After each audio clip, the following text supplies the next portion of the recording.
कश्मीर, जिसे paradise on earth यानी पृथ्वी का स्वर्ग भी कहा जाता है।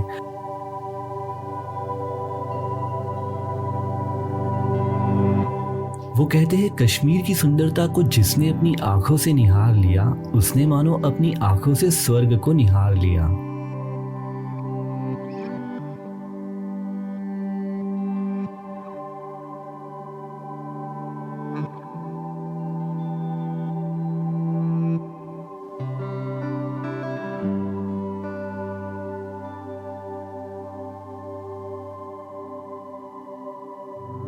कश्मीर अपने lush green valleys, snow capped mountains, beautiful lakes, यहाँ के tulip gardens, house boats, gondola rides, snow adventure activities, apple gardens और ड्राई फ्रूट्स के लिए पूरे वर्ल्ड में फेमस है, जहाँ हर एक इंसान अपनी लाइफ में इस जन्नत यानी कश्मीर में एक बार तो जरूर विजिट करना चाहता है।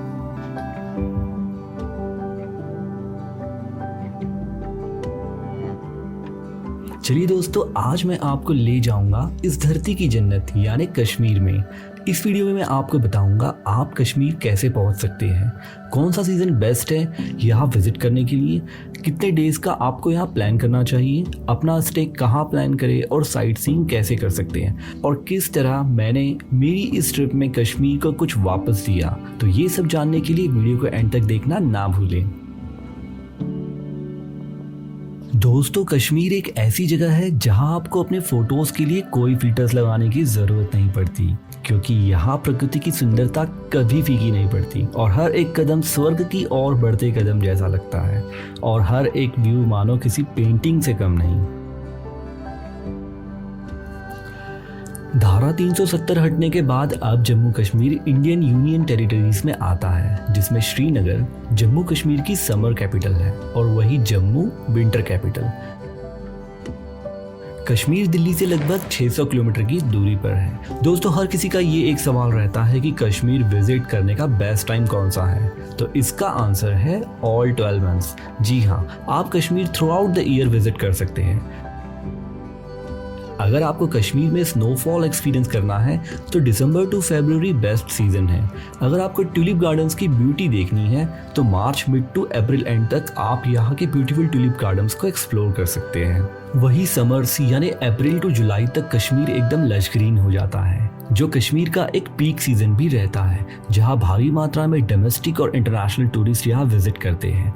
वही सितंबर और नवंबर एंड यहां ऑटम सीजन रहता है और इसी सीजन में एप्पल्स आपको देखने को मिलते हैं। तो दोस्तों, आप अपने चॉइस के अकॉर्डिंगली बताए हुए सीजन में कश्मीर विजिट कर सकते हैं। चलिए अब जानते हैं कश्मीर आपको कितने दिनों के लिए विजिट करना चाहिए। तो मेरा रिकमेंडेशन है यहाँ आकर आप श्रीनगर, गुलमर्ग, सोनमर्ग, पहलगाम जरूर अपनी आइटिनरी में रखें, जिसके लिए मिनिमम 6 नाइट्स और 7 डेज का आपको ट्रिप प्लान करना चाहिए।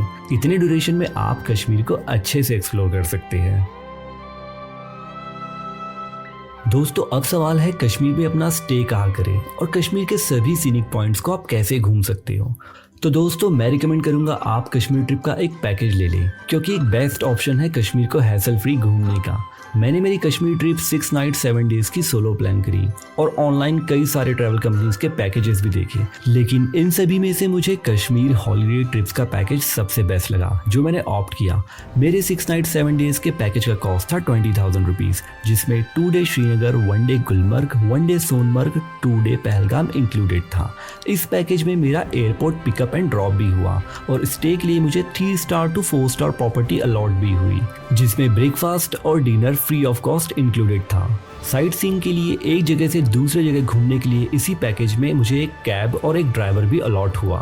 तो ओवरऑल मुझे कश्मीर हॉलीडे ट्रिप्स की हॉस्पिटैलिटी एंड टाइमली सर्विसेज एकदम अच्छी लगी और मेरी कश्मीर ट्रिप एकदम ऑसम और हैसल फ्री हुई।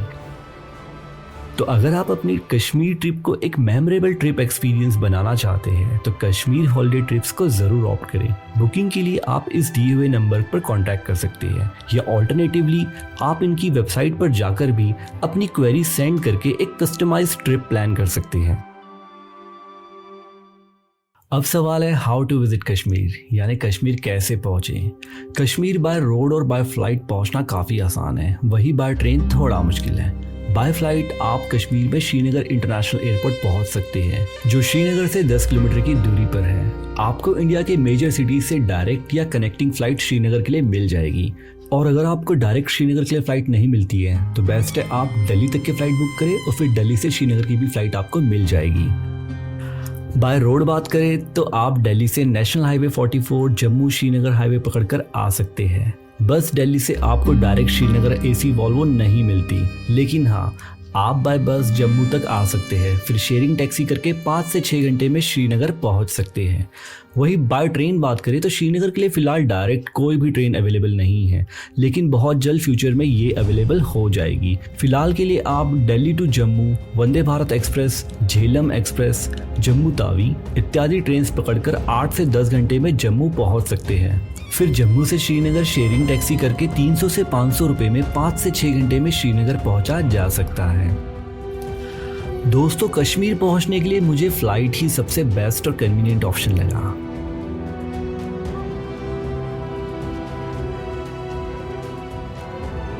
चलिए अब कश्मीर ट्रिप प्लान करते टाइम आपको कुछ प्री रिक्विजिट्स का ध्यान रखना है जो काफ़ी टूरिस्ट भूल जाते हैं और कश्मीर पहुंचकर फिर उन्हें याद आता है। कश्मीर आने के पहले आपको एक पोस्ट पेड सिम कार्ड यानी एयरटेल या जियो कोई भी कंपनी का परचेज कर लेना है, क्योंकि जम्मू एंड कश्मीर में प्रीपेड सिम कार्ड नहीं चलता है। तो यहाँ पहुंचकर आपका कम्युनिकेशन बना रहे तो ट्रिप के 2 से 3 दिन पहले ही आपको एक पोस्ट पेड कार्ड ऑप्ट कर लेना है। ये कार्ड आप चाहे तो जम्मू एंड कश्मीर में भी ले सकते हैं, लेकिन इसमें आपके 2 से 3 घंटे चले जाएंगे। तो दूसरी इंपॉर्टेंट टिप, क्योंकि आप गुलमर्ग भी विजिट करने वाले हो तो आपको अपने gondola ride phase 1 and phase 2 के टिकट्स अपने ट्रिप के 1 वीक पहले ही ऑनलाइन बुक कर लेना है। गंडोला राइड एशिया का हाईएस्ट रोपवे है और गुलमर्ग में मैक्सिमम लोग यही एक्सपीरियंस करने आते हैं। पहले इसके टिकट्स यहाँ बने काउंटर्स पर मिलती थी, लेकिन अब ये प्रोसेस कम्प्लीटली ऑनलाइन हो चुकी है। गंडोला टिकट्स आप नीचे दिए गए वेबसाइट से पहले ही बुक कर सकते हैं। फेज 1 का टिकट रहता है 1000 रुपीज़ और फेज 2 का रहता है 800 रुपीज़ पर एडल्ट। तो चलिए दोस्तों अब घूमते हैं कश्मीर। डे 1 की शुरुआत आप गुलमर्ग से कर सकते हैं, जो श्रीनगर से 50 किलोमीटर की दूरी पर है, जहां 1 से 1.5 घंटे में पहुंचा जा सकता है। गुलमर्ग का मतलब है मेडो ऑफ फ्लावर्स, जो एक बहुत ब्यूटीफुल प्लेस है। गुलमर्ग अपने snow capped mountains, snow adventure activities, gondola ride और ड्रंग वाटरफॉल के लिए काफी फेमस है। आपके जानकारी के लिए बता दूं, स्नोफॉल के दौरान आपको पहले गुलमर्ग बस स्टैंड पहुंचना होता है, जो आपके पैकेज में ही इंक्लूडेड रहता है। फिर यहां से आपको प्राइवेट शेयरिंग टैक्सी करके 12 से 13 किलोमीटर ऊपर माउंटेन पर जाना होता है। इस शेयरिंग टैक्सी का चार्ज 4 से 5 हजार रुपए तक रह सकता है, जहां 6 से 7 लोग इस टैक्सी में बैठकर जा सकते हैं। ऐसा इसलिए क्योंकि स्नो के दौरान माउंटेन रोड पर काफी स्नो रहता है, जहां गुलमर्ग के लोकल्स को ही व्हीकल लेके जाना अलाउड रहता है। इनकी व्हीकल यूजुअली चैन से बंधी रहती है ताकि स्नो पर गाड़ी ना फिसले। और वही अगर आपको समर्स यानी मार्च या अप्रैल में यहाँ आ रहे हैं तो आपको ये शेयरिंग टैक्सी करने की कोई ज़रूरत नहीं है, क्योंकि तब स्नो पिघल जाती है और आपके पैकेज में जो टैक्सी है वही आपको ऊपर लेके जाती है। ये टिप सिर्फ विंटर्स के लिए है, जो गुलमर्ग, सोनमर्ग और पहलगाम के लिए एप्लीकेबल है। गुलमर्ग पहुंचकर यहाँ के बस स्टैंड से आप स्नो जैकेट और शूज 300 से 500 रुपए में खरीद सकते हैं, क्योंकि माउंटेन पर विंटर्स में काफी बार माइनस टेम्परेचर रहता है। दोस्तों गुलमर्ग में आप सबसे पहले ड्रंग वाटरफॉल जा सकते हैं, जो गुलमर्ग बस स्टैंड से 15 से 20 मिनट की दूरी पर है। और यहाँ जाते हुए रोड्स फुल्ली स्नो से लोडेड रहते हैं। ड्रंग वाटरफॉल दिसंबर से फरवरी तक विजिट करने का सबसे बेस्ट टाइम रहता है, लेकिन समर्स में भी इसकी खूबसूरती बरकरार रहती है। ड्रंग वाटरफॉल ड्रंग विलेज में लोकेटेड है, जो कश्मीर का एक ब्यूटीफुल वाटरफॉल है। विंटर्स में ये यूजुअली फ्रोजन रहता है, तो इसे ड्रंग फ्रोजन वाटरफॉल भी कहा जाता है। तो दोस्तों क्या आपने कभी ऐसा फ्रोजन वाटरफॉल देखा है? नहीं ना? तो कश्मीर में आप इसे जरूर एक्सप्लोर करने आए। यहाँ माउंटेन्स पर एक हाइड्रो इलेक्ट्रिक पावर प्लांट है, जहाँ से अक्सर पानी रिलीज होता रहता है और यही पानी इस फ्रीज्ड वाटरफॉल के ऊपर से गुजरता है, जो देखने में काफ़ी खूबसूरत लगता है।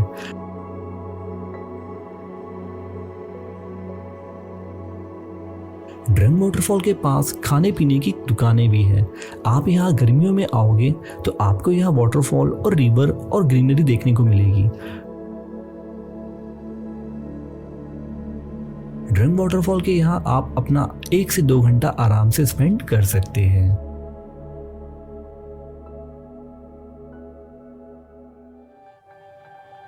ड्रंग वाटरफॉल के बाद आप गुलमर्ग के टॉप पर जा सकते हैं, जहां आपको आधे से 1 घंटा लगेगा। गुलमर्ग अपने गंडोला राइड के लिए फेमस है। जैसे कि मैंने वीडियो के स्टार्ट में बताया था, गंडोला राइड की टिकट आप सिर्फ ऑनलाइन निकाल सकते हैं, जो कि आपको अपने ट्रिप के 1 हफ्ते एडवांस में निकालनी होती है। आप यहाँ केबल कार स्टेशन पहुंचकर गंडोला टिकट और आई कार्ड दिखाकर गंडोला राइड एंजॉय कर सकते हैं। Gondola ride phase 1 and phase 2 में डिवाइडेड है। इस रोपवे को गंडोला कहते हैं और गुलमर्ग की gondola ride world second highest cable car है और यहाँ से व्यू काफी ब्रेड टेकिंग रहते हैं। स्नोफॉल में ये पहाड़ी पूरी स्नो से ढकी रहती है और वही समर्स में पूरी ग्रीन रहती है।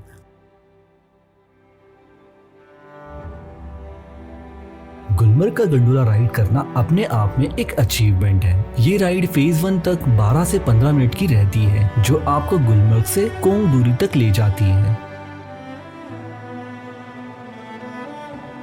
और फेज 1 पहुंचकर असली मजा शुरू होता है। जी हाँ, आप यहाँ सभी टाइप्स की स्नो एडवेंचर्स एक्टिविटीज कर सकते हैं, जैसे कि skiing, sledge ride, ATV ride etcetera, जिसका कॉस्ट 1000 से 2500 तक रह सकता है। लेकिन आप जितना हो सके यहाँ बार्गेन करें। मैंने यहाँ स्लेज राइड की, जिसके मुझे देने पड़े 500 रुपए।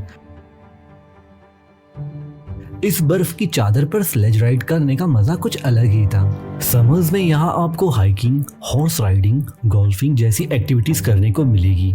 तब यहाँ स्नो नहीं रहती, लेकिन गुलमर्ग पूरा हरा भरा रहेगा, जहाँ आप पीसफुली एंजॉय कर सकते हैं। फेज 1 के बाद आप चाहे तो फेज 2 जा सकते हैं, जो आपको अपर्वत लेके जाता है, जो 13,500 फीट की ऊंचाई पर है।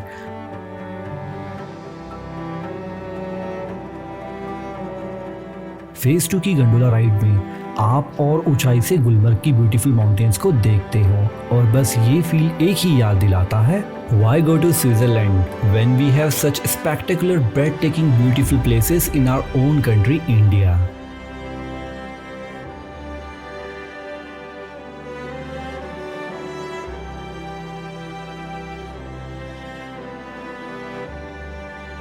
फेज 2 पर टेम्परेचर -7 डिग्री था और ये वही मोमेंट था जिसकी तलाश में मैं कश्मीर आया था।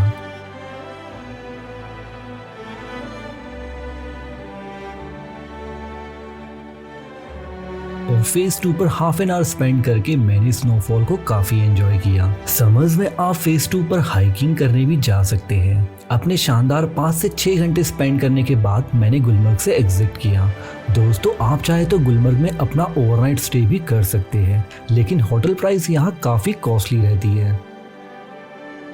गुलमर्ग में आप रानी टेम्पल और गोल्फ कोर्स भी जा सकते हैं, जो केबल कार स्टेशन के रास्ते में ही है। रानी टेम्पल वही टेम्पल है जहां राजेश खन्ना और मुमताज का फेमस सॉन्ग जय जय शिव शंकर शूट हुआ था। ये टेम्पल भगवान शिव और माता पार्वती को समर्पित है। डे 2 पर आप सोनमर्ग एक्सप्लोर कर सकते हैं। सोनमर्ग श्रीनगर से 80 किलोमीटर की दूरी पर है, जहां 2 घंटे में पहुंचा जा सकता है। सोनमर्ग का मतलब है मेडो ऑफ गोल्ड। सोनमर्ग जाते समय भी आपको स्नो कैप्ड माउंटेन्स दिखाई देंगे। सोनमर्ग की स्नो काफी वाइट रहती है, क्योंकि यहाँ पर इसके ऊपर पड़ने वाली सूरज की रोशनी इसको एकदम चमचमाती बना देती है और शायद इसी कारण से इसे सोनमर्ग भी कहा जाता है।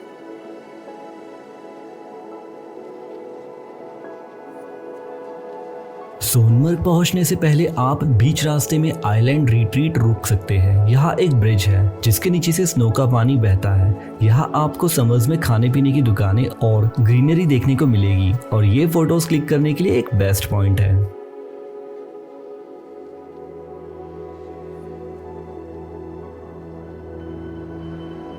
सोनमर्ग पहुंचकर आप यहां से एटीवी राइड, स्कीइंग, स्लेज और बाकी एडवेंचर स्पोर्ट्स का एक पैकेज ले सकते हैं जो 1000 से तो 3000 के बीच रह सकता है। समर्स में आपको यहाँ हॉर्स राइड का ऑप्शन मिलेगा क्योंकि सोनमर्ग हरा भरा हो जाता है। हॉर्स राइड करके थाजीवास ग्लेशियर्स तक पहुंचना एक बेस्ट ऑप्शन है। हॉर्स राइड 2 से 3000 टू एंड फ्रो चार्ज करता है। मैंने यहाँ 2000 में स्की एटीवी बाइक और स्लेज राइड ऑप्ट करी। स्की एटीवी बाइक से आपको ये सोनमर्ग के ऊपर माउंटेन्स तक लेके जाते हैं जो इस बर्फ से ढकी पहाड़ी पर एक जबरदस्त एक्सपीरियंस था।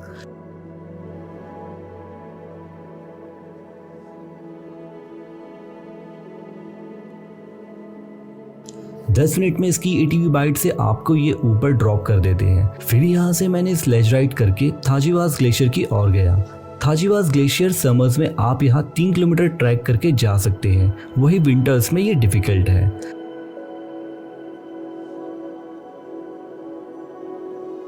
थाजीवास ग्लेशियर सोनमर्ग का एक ब्यूटीफुल ट्रैक है।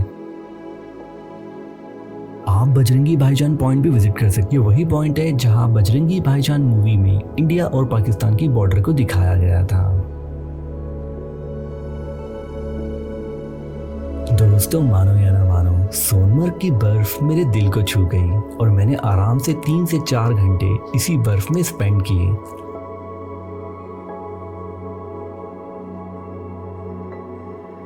आपको यहाँ पे खाने पीने की भी कई सारी दुकानें मिल जाएगी। सोनमर्ग में आप चाहे तो Zojila pass, zero point, Kargil war memorial, Gadsar lake, Satsar lake, Gangabal lake भी समर्स में एक्सप्लोर कर सकते हैं। तो ये था कश्मीर वीडियो का पार्ट 1 जिसमें मैंने 2 डेज में गुलमर्ग और सोनमर्ग एक्सप्लोर किया। पार्ट 2 की वीडियो में हम घूमेंगे पहलगाम और श्रीनगर। आप पार्ट 2 के वीडियो को इस दिए हुए लिंक पर क्लिक कर देख सकते हैं।